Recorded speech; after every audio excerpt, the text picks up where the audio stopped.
Assalamualaikum warahmatullahi wabarakatuh. Kenalkan nami kula Okta Dwi Novitasari absen selekor saking kelas Arsoe.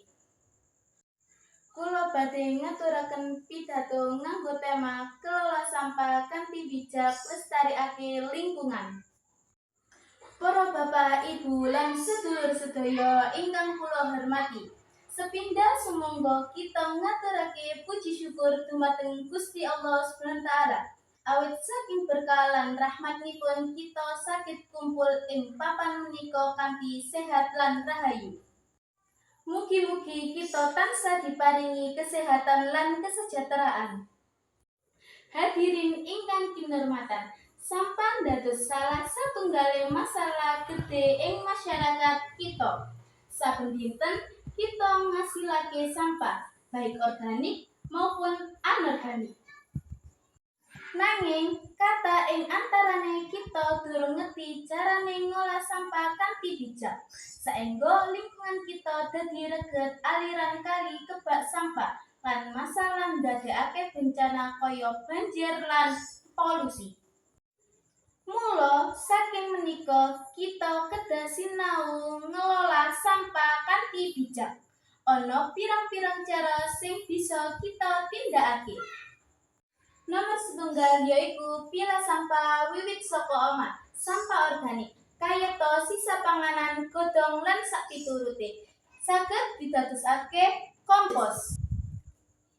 Saged digunakake maneh saengga ora dadi sampah mubazir. Dene sampah anorganik kayata plastik, kaleng, lan kaca saged didaur ulang. Nomor kalih yaiku gunakake barang kanggo daur ulang, botol plastik, kertas, lan bahan liyane. Nomor 3 yaiku kurangi penggunaan plastik. Kita saged ngantos plastik nganggo tas kain utawa barang ramah lingkungan. Sing terakhir yaiku nomor 51, melok program resik-resik lingkungan. Yen kita, lingkungan kita resik, kesehatan lan kenyamanan kita uga bakal terjaga. Hadirin ingkang kinurmatan, yen kita bisa ngelola sampah kanthi bijak, lingkungan kita bakal tetep resik lan sehat. Kahanan udara bakal luwih seger, lemah ora tercemar, lan kita bisa urip kanthi luwih nyaman.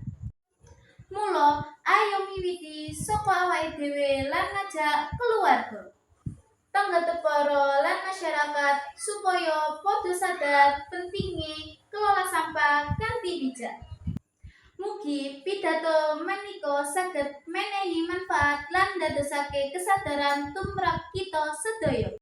Matur nuwun saged atas kawingatosan panjenengan sedaya.